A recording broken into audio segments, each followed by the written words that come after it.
ici le compteur. Ferme les yeux, laisse le monde autour de toi s'éteindre doucement, comme une lampe qu'on souffle au crépuscule. Respire lentement, inspire, expire. Tu n'as rien d'autre à faire, rien d'autre à penser. Ce moment est à toi. Ce soir, je vais t'emmener loin d'ici dans un autre temps, un temps de boue et de silence, de courage et de murmure, un temps où les hommes écrivaient des lettres avec l'âme en tremblement. Nous allons lire ensemble la lettre d'un poilu, une lettre jamais envoyée, mais retrouvée, soigneusement repliée dans une veste déchirée, au fond d'un sac oublié. Elle ne crie pas, elle ne juge pas, elle raconte, elle se souvient, elle parle d'un monde suspendu entre les obus et les étoiles, entre l'espoir et la boue, entre les larmes et les clochettes des Noëls silencieux. Tu vas l'écouter doucement, au rythme des mots écrits au crayon sur un coin de papier froissé. Laisse-toi porter, laisse les images venir sans effort.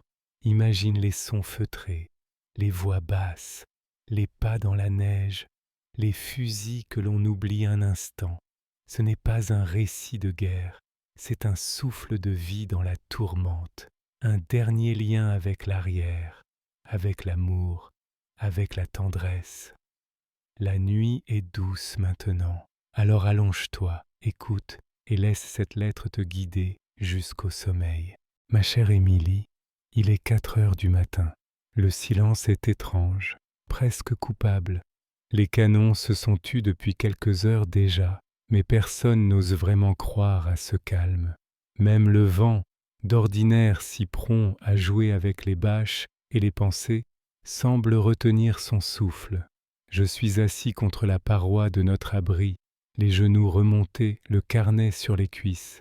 La bougie, minuscule flamme vacillante, dessinait des ombres dans les yeux de ceux qui dorment autour de moi.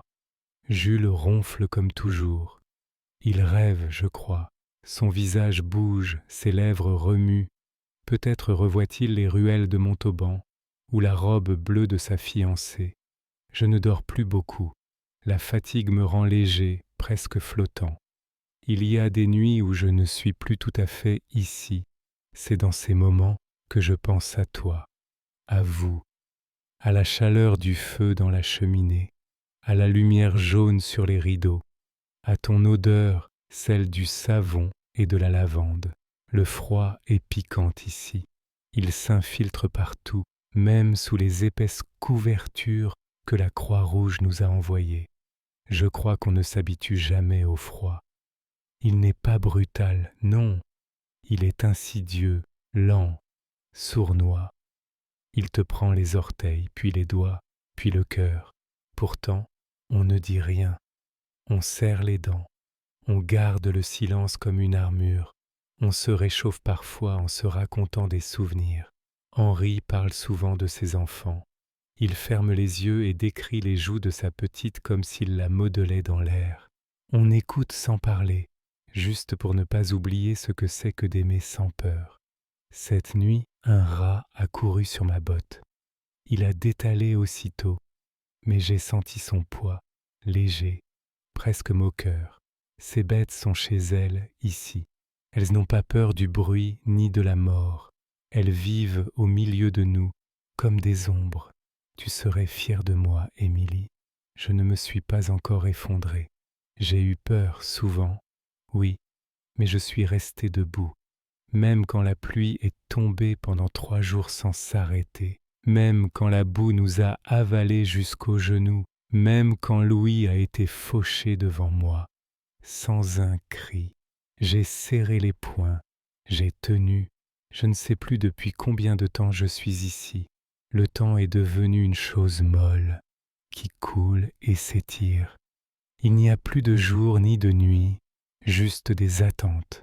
On attend les ordres, on attend la soupe, on attend la relève, et parfois, on attend que ça finisse. Mais ce soir, je veux t'écrire autrement, pas pour me plaindre, juste pour te parler, pour me souvenir. Te rappelles-tu la première fois que je t'ai vu ? C'était à la sortie de l'église, un dimanche de printemps. Tu portais un chapeau clair et tu regardais les cloches comme si elles te chantaient à l'oreille. J'ai su ce jour-là que j'allais t'aimer longtemps, peut-être toujours. Je pense à ça quand la peur vient me mordre au ventre. Je pense à ton rire, à la façon dont tu fronces le nez quand tu n'es pas d'accord. Je me construis un abri avec ça, un abri que même les obus ne peuvent percer. Aujourd'hui, un brancardier m'a donné un morceau de chocolat. Il l'avait reçu dans un colis. J'ai failli pleurer en le goûtant. Il avait le goût de l'enfance, de l'école, des dimanches chez grand-mère. On oublie si vite les choses simples ici. Le bruit, lui, on ne l'oublie jamais. C'est un bruit qui n'a pas de forme, pas de fin. Même quand il cesse, il reste dans la tête. On l'entend dans le silence. Il est toujours là, derrière les paupières. Cette lettre ne partira peut-être jamais. Le vague mestre a été touché hier. Et puis, que pourrais-je vraiment dire à ta mère si elle la recevait sans moi? Mais écrire me soulage. C'est un peu comme te parler, un peu comme rentrer à la maison, même pour quelques lignes. Demain, on part à l'aube. Ils disent qu'on doit reprendre une tranchée perdue. Je ne sais pas où. Je ne pose plus de questions. J'avance, comme tout le monde. Je pense à toi en marchant. Je me répète ton prénom pour ne pas me perdre. Je crois qu'on devient tous un peu fous ici, mais une folie douce, résignée. On apprend à parler aux arbres morts, à remercier le vent quand il souffle dans le bon sens. On se découvre une tendresse étrange pour les choses ordinaires.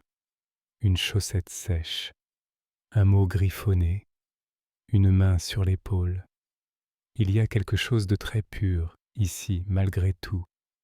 Comme si, au bord de la mort, les choses retrouvaient leur vraie couleur. Je t'écris cela sans savoir si je verrai demain, mais ce n'est pas grave. Ce qui compte, c'est que tu saches que je t'aime d'un amour calme, immense, têtu, que tu es mon refuge, que si mes yeux se ferment un jour ici, ce sera avec ton visage au fond de moi. Dis à Pierre qu'il doit continuer l'école, qu'il doit lire beaucoup et protéger sa sœur. Dis-lui que son père l'aime fort, même s'il n'est plus là. Et toi, ma douce, vis, aime, ris, respire pour deux s'il le faut. Moi, je resterai dans un coin de ton silence, comme une chanson douce que l'on garde en soi. Il commence à faire jour, le ciel pâlit à l'est. Bientôt on devra bouger. Je range cette lettre dans ma poche. Elle restera là, contre mon cœur, jusqu'à ce que je puisse te la lire moi-même, ou jusqu'à ce que quelqu'un d'autre le fasse pour moi, à toi, à toujours. Cette nuit-là, la brume s'est glissée sur le front comme un drap qu'on aurait jeté sur une pièce trop bruyante. Elle a étouffé les sons, ralenti les gestes, suspendu le temps. Dans la tranchée, on aurait dit que le monde entier retenait sa respiration. Tout semblait plus lent, plus distant, comme un rêve flottant entre deux sommeils. Les silhouettes devenaient fantômes, les voix se perdaient dans l'épaisseur humide de l'air. J'étais de garde, appuyé contre une paroi de terre gelée, la capote tirée jusqu'au menton, le fusil contre la poitrine comme une bête qu'on tient pour se rassurer. Autour de moi, les hommes dormaient ou faisaient semblant. Certains marmonnaient dans leur sommeil, d'autres frissonnaient doucement sous les couvertures élimées. On entendait parfois un gémissement, un soupir, une toux sèche, et puis rien. Rien qu'un long silence vivant, peuplé d'attente et de pensée. Je me suis surpris à écouter la brume. Elle avait une voix, tu sais, une voix lente, grave, comme celle des anciens qu'on n'écoute plus mais qui savent tout. Elle semblait me dire « Reste là, ne bouge pas, le monde continuera sans toi. » Et j'ai obéi, je suis resté immobile, les doigts gelés, les paupières lourdes, les pensées vagabondes. Je me suis rappelé des choses simples, le goût d'une pomme croquée sous un pommier en été, l'odeur de la pluie sur la terre sèche, le son du clocher qui sonne midi, des choses que j'avais oubliées, mais qui revenaient maintenant comme des bouées dans une mer trop grise. Plus loin, dans une tranchée voisine, quelqu'un a fredonné un air. C'était si faible, si timide. Une mélodie sans parole, sans force, presque un murmure, mais elle est venue jusqu'à moi comme une caresse. J'ai reconnu la chanson, une berceuse que ma mère chantait quand j'étais petit. Je ne sais pas qui l'a fredonnée, peut-être un soldat d'un autre régiment, peut-être un ennemi. Ici, les voix n'ont plus de camp, elles sont juste humaines, juste vivantes. Le froid était cruel. Il mordait jusqu'à l'os, mais la brume avait quelque chose de doux aussi. Elle cachait la boue, les corps, les barbelés. Elle nous offrait un répit, une sorte de pudeur. On pouvait fermer les yeux sans avoir peur de ce qu'ils verraient en se rouvrant. Dans ce brouillard, j'ai imaginé que j'étais ailleurs, chez moi, assis sur le banc devant la maison. Émilie à mes côtés, les enfants qui jouent dans l'herbe, j'entendais leurs rires, je sentais la chaleur du soleil sur ma peau, je savais que c'était une illusion, mais je m'y suis accroché, comme on s'accroche à une branche au-dessus d'un gouffre. Autour de moi, certains se réveillaient, d'autres prenaient la relève. Les mouvements étaient lents, les regards vides. Un camarade m'a tendu une ration de pain dur. Il ne m'a pas parlé. Il a juste hoché la tête. Ce petit geste valait 1000 mots. Ici, on parle peu, on économise tout, même les phrases. On se comprend avec les yeux, avec les silences. Le jour a fini par percer la brume. D'abord timidement, avec un peu de lumière sale, glissant sur les sacs de sable. Puis plus franchement. Les formes sont revenues, les lignes, les repères, mais tout semblait encore irréel. Le paysage n'avait plus de contours nets. Les arbres étaient des ombres, les routes des promesses incertaines. Un officier est passé, son képi enfoncé jusqu'aux oreilles. Il nous a dit de nous tenir prêts, une nouvelle mission sans doute. Mais il n'a rien précisé. On n'a pas demandé. On n'a plus besoin de savoir. On obéit, c'est tout.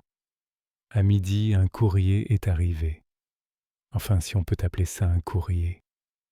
Une enveloppe trempée, cabossée, mais avec mon nom dessus. C'était ta lettre, Émilie. Tes mots m'ont brûlé les doigts. J'ai lu doucement, en silence, à l'écart. Tu parlais des enfants, du jardin, du chat qui dort sur la fenêtre. Tu disais que tu m'aimais, que tu priais pour moi. Tes mots étaient une lumière dans le gris. J'ai relu la lettre 3 fois. Puis je l'ai rangée dans ma poche intérieure, celle qui est toujours sèche, près du cœur. Le soir, on a partagé un peu de café chaud. Il était âcre, trop sucré, mais délicieux. On a ri. Pas un rire joyeux, non. Un rire fatigué, nerveux, un rire de vivant malgré tout. Un instant j'ai cru que tout pouvait s'arrêter là, que la guerre allait disparaître, fondre avec la brume, et qu'on pourrait rentrer. Mais la réalité est revenue vite. Un coup de feu au loin, un cri, un rappel, la nuit tombe à nouveau, plus noire, plus nette. La brume est repartie, le froid reste. Je m'allonge dans la terre, ma capote pour oreiller. Le ciel est vaste au-dessus. Les étoiles brillent, indifférentes. J'écoute les respirations autour de moi. Je pense à toi. Encore, toujours. Tu es ma chaleur dans le froid, mon silence dans le bruit, ma lumière dans la brume. Il y a eu un jour sans ordre, sans marche, sans fusil, un jour suspendu, hors du temps. C'était entre 2 assauts, entre 2 jours de pluie. Le commandant avait dit « Reposez-vous, demain il faudra tenir ». Alors on s'est dispersé dans les alentours, chacun à sa manière. Certains ont dormi sans parler, d'un sommeil lourd comme la terre. D'autres ont écrit ou tenté. Moi j'ai marché, sans but précis. Je me suis éloigné doucement, les mains dans les poches. le pas tranquille. Je voulais juste m'éloigner du bruit, de l'odeur du métal, de la boue épaisse. Et plus je m'éloignais, plus le monde changeait. La terre devenait plus sèche, les herbes plus hautes. Il y avait des insectes qui bourdonnaient, des oiseaux que je n'entendais plus depuis des mois. Le vent était doux. Pour la première fois depuis longtemps, je me suis senti vivant, pleinement. Mes pas m'ont conduit jusqu'à un petit champ oublié, une étendue d'herbes blondes, parsemée de taches rouges, des coquelicots, des centaines de coquelicots, frêles, souples, indifférents. Ils dansaient lentement, comme s'ils ignoraient tout de ce qui grondait à quelques kilomètres à peine. J'ai marché parmi eux sans faire de bruit. Je n'osais pas les toucher. J'avais peur qu'ils disparaissent. Il y avait là une beauté si simple, si fragile, qu'elle m'a serré la gorge. Je me suis assis. Je suis resté là longtemps. Je ne pensais plus à rien, ni à la guerre, ni à demain. Juste à cette tige fine qui tenait debout malgré le vent. Juste à cette couleur vive, vive comme une goutte d'été tombée sur l'herbe. Le temps ne comptait plus. Un peu plus loin, il y avait une vieille clôture en bois. Derrière, un petit cimetière. Une dizaine de croix blanches rangées sagement. J'ai traversé lentement. Il n'y avait pas de nom sur certaines croix, seulement des plaques de métal terni. Des inconnus, des garçons comme moi, peut-être plus jeunes, peut-être plus vieux, mais tous figés dans une date. Je me suis arrêté devant l'une d'elles. Il y avait un bouton de coquelicot appuyé contre le bois, posé là sans doute par quelqu'un de passage, ou peut-être venu du vent. Je les regardais longtemps. J'ai pensé à leur mère, à celle qui attendait encore sans savoir, à celle qui n'aurait jamais de tombe à pleurer. J'ai pensé à toi, Émilie, à ce que tu ressentirais si je ne revenais pas. Et j'ai eu peur, une peur douce, pas la peur du feu, non, une peur plus vaste, la peur d'être oublié, la peur de disparaître des pensées, des souvenirs, de n'avoir été qu'un prénom au bas d'une lettre. Le ciel était pâle, presque blanc. Le vent s'était levé un peu, assez pour faire danser les feuilles mortes. J'ai vu un merle sauter entre deux pierres. Il me regardait, curieux, puis s'est envolé. Ce battement d'ailes m'a donné envie de pleurer, pas de tristesse, mais d'émotion pure. Il y avait encore de la vie ici, malgré tout, une vie discrète, minuscule, obstinée, une vie qui n'avait pas besoin de tambour ni de médailles. Je me suis allongé sur l'herbe. Le sol était tiède. J'ai fermé les yeux. J'ai imaginé que tu étais là, tout près, allongé à côté de moi, la tête sur mon épaule. Tu aurais ri doucement, en me montrant une coccinelle sur ta manche. J'aurais senti tes cheveux contre ma joue. J'aurais murmuré ton prénom. Tout aurait été simple, tout aurait été lent. Je me suis assoupi ainsi au milieu des coquelicots, avec le goût de l'été dans la bouche. Quand je me suis réveillé, le soleil déclinait. J'ai entendu des voix au loin, des ordres brefs. Il fallait rentrer, rejoindre les autres, revenir dans la tranchée, enfiler à nouveau la peau du soldat. Je me suis relevé à regret. Avant de partir, j'ai ramassé un coquelicot, un seul. Je l'ai glissé entre les pages de mon carnet. Il est là maintenant, écrasé mais intact, rouge et délicat, une preuve, une prière. Sur le chemin du retour, j'ai croisé un vieux soldat, un sergent usé. Il m'a vu avec la fleur à la main. Il a souri. Il m'a dit « Garde-le, c'est tout ce qui nous reste parfois. » Et il a continué sa route, le regard perdu dans un souvenir que je n'ai pas osé deviner. Quand je suis rentré, Jules dormait encore, la bouche ouverte. Henri écrivait une carte pour sa sœur. L'air était plus frais, l'ambiance plus lourde, mais en moi il restait quelque chose de ce chant, une lumière, un silence, une respiration lente. Je me suis assis, J'ai regardé les flammes d'une bougie danser contre la tôle, puis j'ai sorti mon carnet et j'ai écrit, pas pour me plaindre, pas pour témoigner, juste pour me souvenir, pour fixer ce moment avant qu'il ne s'efface, pour me dire qu'il y a, même ici au cœur de la guerre, des instants où l'on peut respirer, aimer, regarder une fleur et sentir son cœur battre. Ce soir, je dormirai avec le coquelicot sous ma tête, comme un talisman, comme une promesse que tout cela finira un jour, et que la vie, la vraie, reprendra, avec toi, avec les enfants, avec le chant des oiseaux et le goût du pain chaud. Je le sais, Émilie, je le sais. Cette nuit, j'ai rêvé. Un rêve simple, mais si vrai, si profond que j'ai mis du temps à en sortir. J'étais dans la cuisine, notre cuisine, celle du matin, quand le soleil entre doucement par la fenêtre, effleurant les carreaux comme un chat paresseux. Tu étais là, debout près du four, une miche à la main. L'odeur était partout, l'odeur du pain chaud, dense, ronde, réconfortante. Le genre d'odeur qui t'enlace, te rassure, te rappelle que le monde peut être doux. Je te regardais sans parler. Tu m'as souri sans mots, comme si tout était dit dans ce silence-là.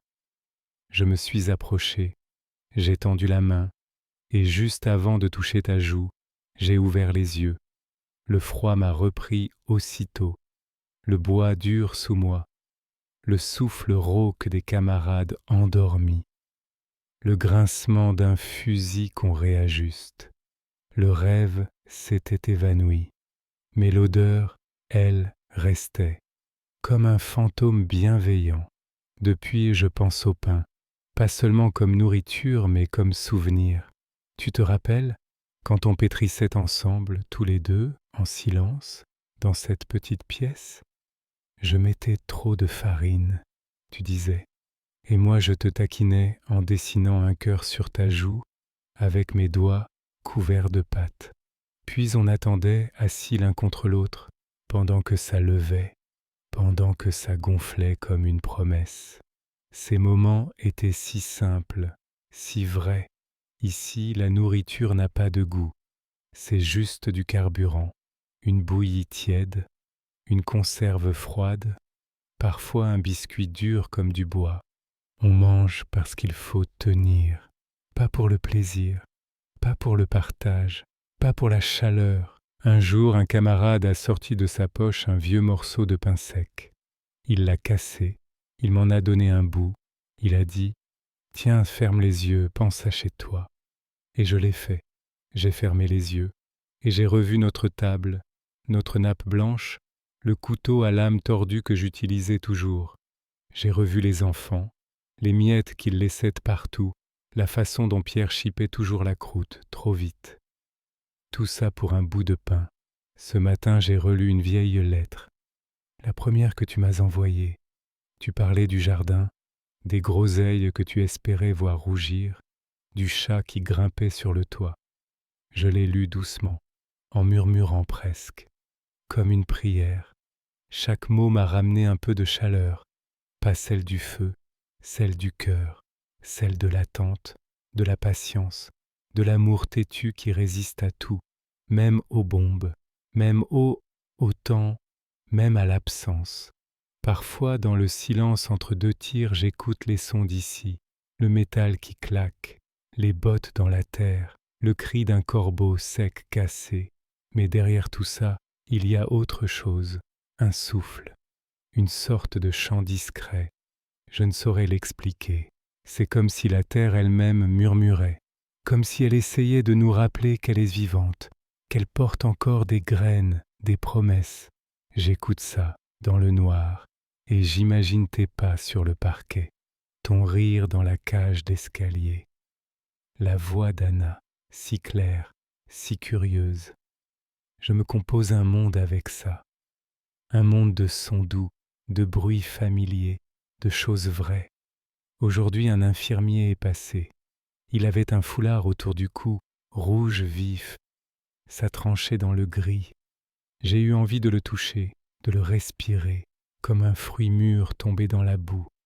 Il m'a tendu un papier, un mot griffonné par un autre soldat blessé. Des phrases hachées, douloureuses, mais au milieu, il avait écrit « Je veux revoir la maison », juste ça.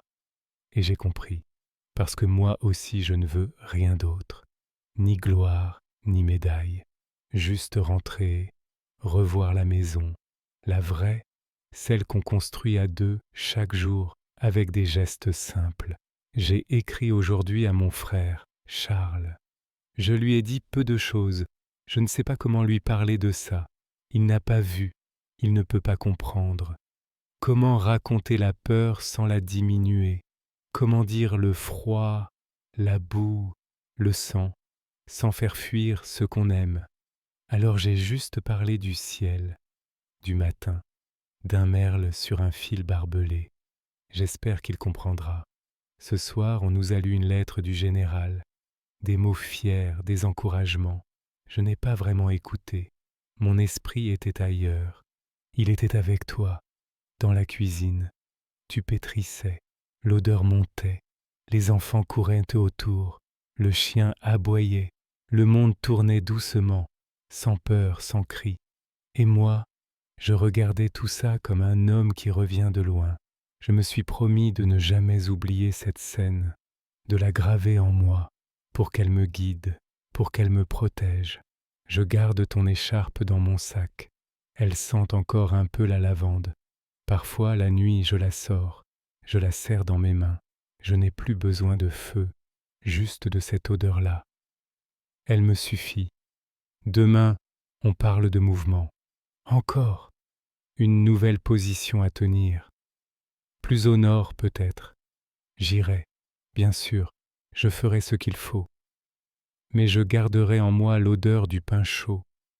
Elle est mon armure, mon refuge, mon foyer. La nuit s'annonce noire. Une de ces nuits sans lune, sans étoiles, où le ciel semble fermé à toute prière. Dans la tranchée, les ordres ont circulé en silence. Un regard, un signe de tête, un murmure à l'oreille. On sait, demain, à l'aube on montera, c'est comme ça qu'ils disent. On monte, pas besoin d'ajouter quoi que ce soit. Chacun comprend, chacun se prépare à sa façon. Certains écrivent, d'autres affûtent leurs baïonnettes sans y penser. Quelques-uns prient, les lèvres serrées. Moi je t'écris, peut-être pour la dernière fois, mais je ne veux pas parler de peur ni de mort. Ce soir je veux juste être là, avec toi, dans l'instant, comme si le monde pouvait s'arrêter un peu. J'ai passé la journée à observer les autres, les visages, les gestes. Il y a dans leurs yeux quelque chose d'étrange, un calme épuisé, une lumière fragile. Henri a serré la main de chacun longuement, comme pour s'excuser d'avance. Jules a offert à Pierre son mouchoir brodé, celui que sa sœur lui avait envoyé. De petits rituels, des gestes simples, mais chargés de tant de choses qu'on ose les nommer. Moi, j'ai nettoyé mon fusil lentement, non pas pour qu'il brille, mais pour m'occuper les mains, pour ne pas penser, ou plutôt pour penser autrement, plus doucement. Le ciel a viré au gris profond, on n'entend presque plus rien. Même les rats semblent avoir disparu. Il ne reste que le vent, léger, comme une caresse sur la joue. J'imagine que c'est toi, que tu passes ta main sur mon front, que tu me dis de ne pas avoir peur. Je t'écoute et je respire, profondément, longuement. Tout à l'heure, j'ai croisé un soldat que je ne connaissais pas. Il venait d'un autre régiment. Il m'a regardé et m'a dit « On y va ensemble demain ». Puis il a souri. Un sourire fatigué, mais sincère.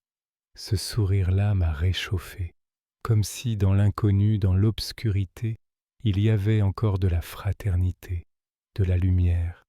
J'ai repensé à mon père, à ce qu'il m'avait dit un jour, bien avant tout ça. Quand tu auras peur, écoute ton cœur battre, c'est le plus beau des tambours. Alors je l'écoute maintenant, il bat, lentement, fortement. Il me dit que je suis vivant. Il me dit que tu es là, quelque part, à des centaines de kilomètres, et que tu penses à moi. Ce lien-là, rien ne peut le briser. Un camarade m'a demandé ce que je ferais en rentrant. J'ai dit, je planterai un arbre. Il a ri doucement. Puis il a dit, moi je construirai une chaise. Et on a souri tous les deux. Pas parce que c'était drôle, mais parce que c'était vrai. Parce que penser à un arbre ou à une chaise, c'était déjà une victoire sur ce qui vient. C'était dire au monde qu'on ne lui appartient pas tout à fait, qu'il reste une part de nous qui rêve, qui espère, qui construit. Je pense aux enfants.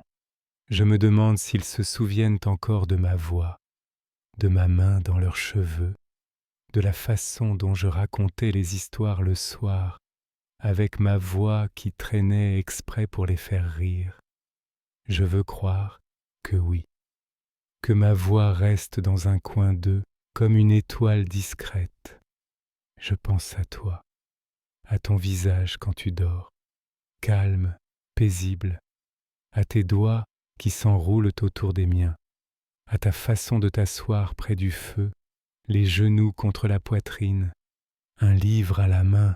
J'ai envie de ça, de ta présence silencieuse, de la lumière douce sur ton cou. J'ai envie de vivre dans cette image-là, encore quelques heures. Certains parlent de Dieu ce soir, d'autres de vin, de femmes, de musique. Chacun cherche une lumière à sa façon. Moi, c'est toi. Ma lumière, mon port, ma voix intérieure. J'ai replié mes affaires, rangé ce que je pouvais. J'ai laissé un mot dans mon carnet, au cas où. Pas une lettre, juste quelques mots. Je vous aime. Pardonnez-moi.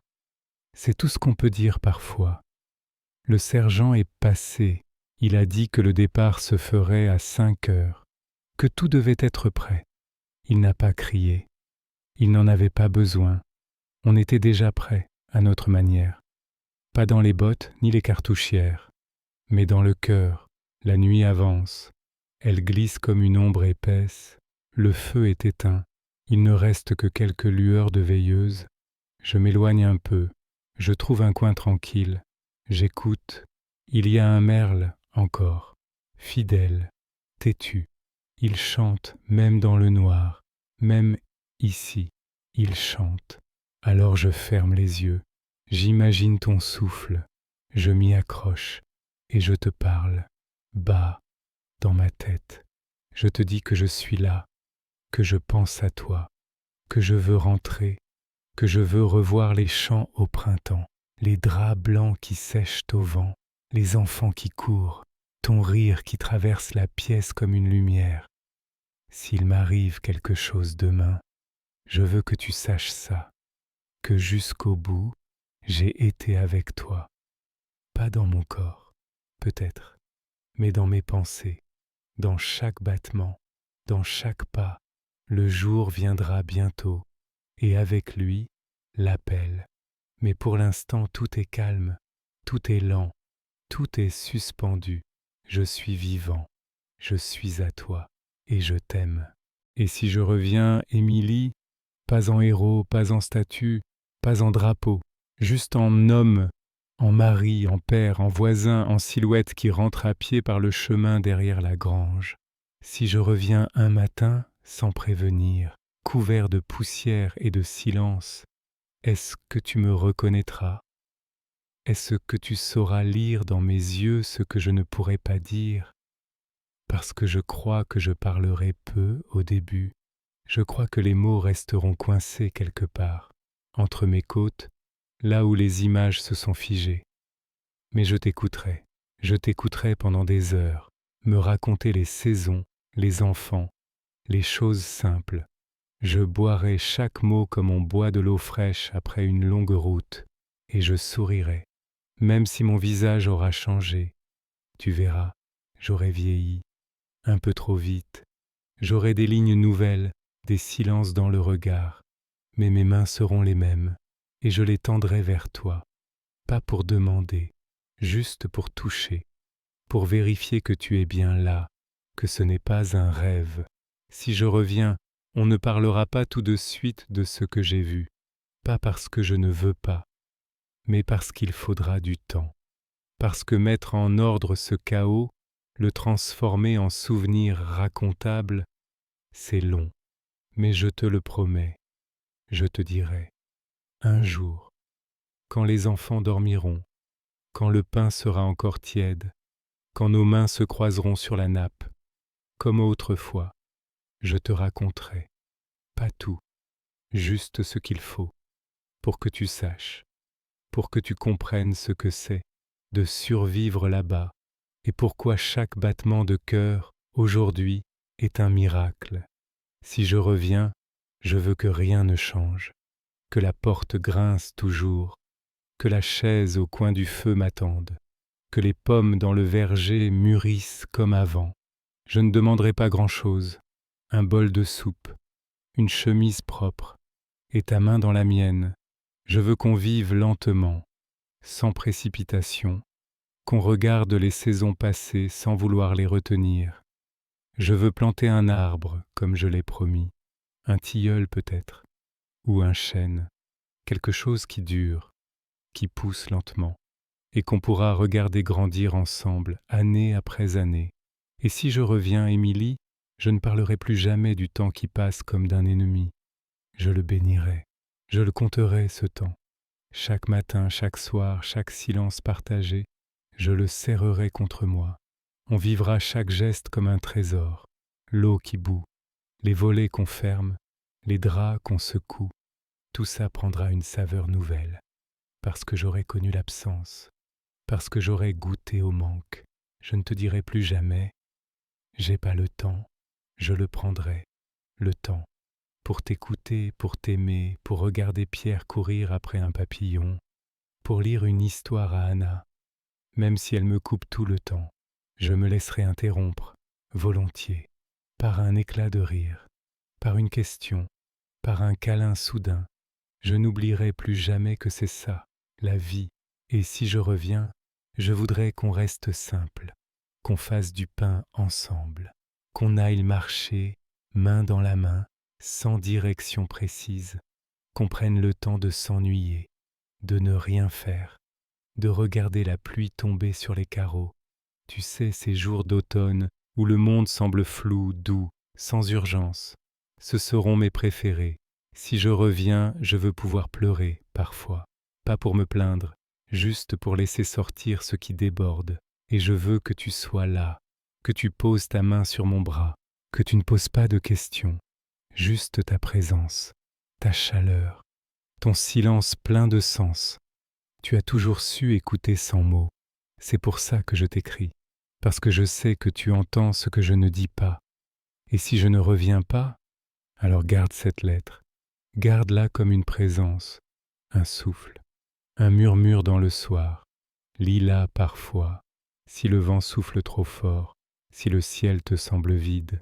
Dis-toi que je suis là, dans chaque arbre que j'aurais voulu planter, dans chaque rire des enfants, dans chaque pain qui lève doucement. Je ne serai jamais loin, pas tant que tu me portes, mais je veux croire que je reviendrai. Je le veux, parce qu'aimer, ici, c'est résister, c'est tenir, c'est avancer, un pas après l'autre, dans la boue, dans la peur, mais avec ton prénom entre les dents, comme un talisman, et ce prénom me protège, ce prénom me guide. Je termine cette lettre dans le silence.